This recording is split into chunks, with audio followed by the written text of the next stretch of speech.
You're welcome.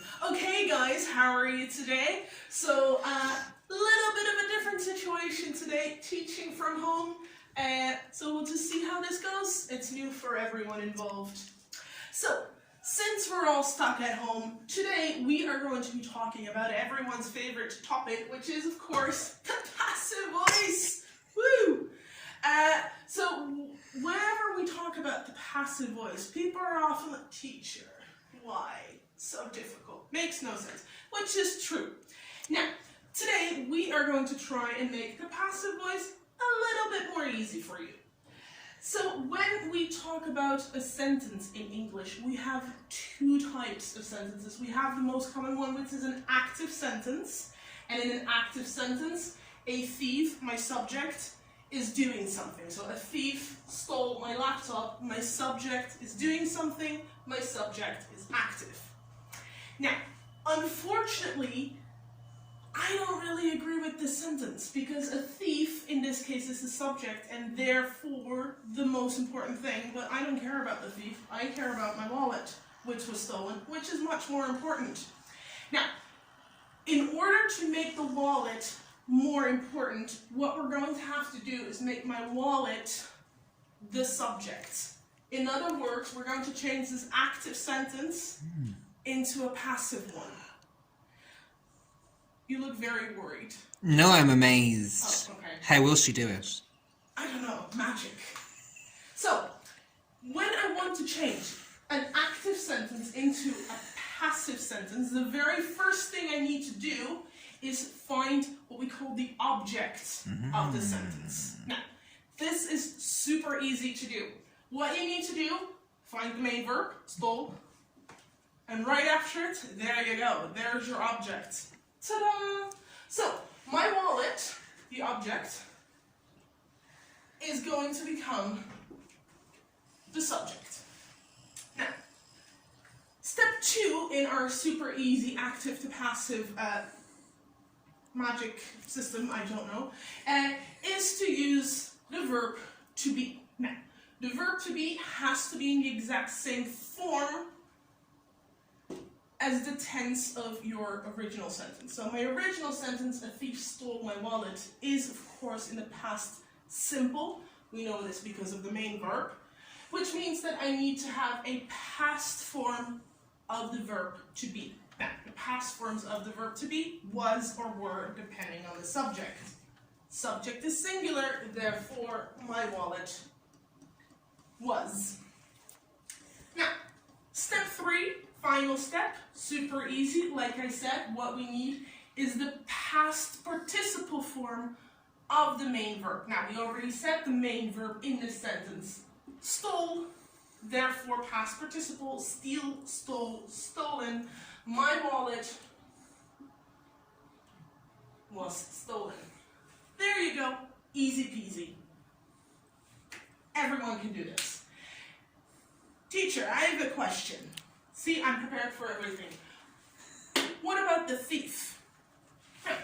The good thing about the passive voice is that we don't always need to know who is doing the action. Because the more important thing is on the outcome of the action. So, in a sentence like this, a thief stole my wallet was stolen, I don't need to know who is doing the action, because it's obvious. If someone steals something, they're a thief. That's the way it works. Don't laugh at me, Brennan. Over there. I don't need to know this, it's obvious. So when it's obvious who is doing the action, I don't use it. Which means this sentence is finished. Super easy. Now, let's do another one, and a slightly more difficult one, because we can. So, sentence number 2, my dog is eating my sandwich. To me, this is very, very sad. If you touch my food, that's it. We can no longer be friends. Don't touch my food. So again, I can say, look, we can talk about my dog, but the more important thing is my sandwich is gone. I'm going to be hungry. I'm going to be wasting away. This is not okay. So I want to change the sentence into passive, again, by finding the object of the sentence, which, like we said, we can find right behind the main verb. So, okay, so my sandwich is your new subject. Now, like we said, the next thing we need to do is we need to have the correct form of the verb to be. Now, here it's a little bit more difficult than the last one, because the last one past simple. This sentence is in the present continuous, which means verb to be, and then your verb with an ing is eating. Now, the first thing you're going to do when you're turning a present continuous into a passive present continuous is just use the verb to be. Now, my sandwich, singular, one sandwich. So my sandwich is an it, my sandwich is. Now, the next thing that you always need to do when you use a present continuous in a passive is you use the word being. So that case, you have your verb to be for the passive, and you have your ing form to complete your continuous. So my sandwich is being, and the last thing that I need is still the past participle form of the main verb. So my sandwich is being, eat is the main verb, eat is irregular, it's eat, ate, eaten. So my sandwich is being eaten. Now, in the last sentence we said, look, if we know who's doing the action, if it's obvious who's doing the action, we don't use the original subject. However, if I say my sandwich is being eaten, it's not obvious who is doing this action. We don't really know that it's my dog. So in this case, we do need the original subject. Now, in the passive voice, the way to do that is using the word by. If I have the word by, that means we have what we call an agent, which is the person who's doing the action in a passive voice. So my sandwich is being eaten by my dog. The end. Easy peasy. Okay, one last sentence left here. They will fire many people. Now, again, first thing that we need to do, find the object of this sentence, which we can find after the main verb, fire. So the subject, many people.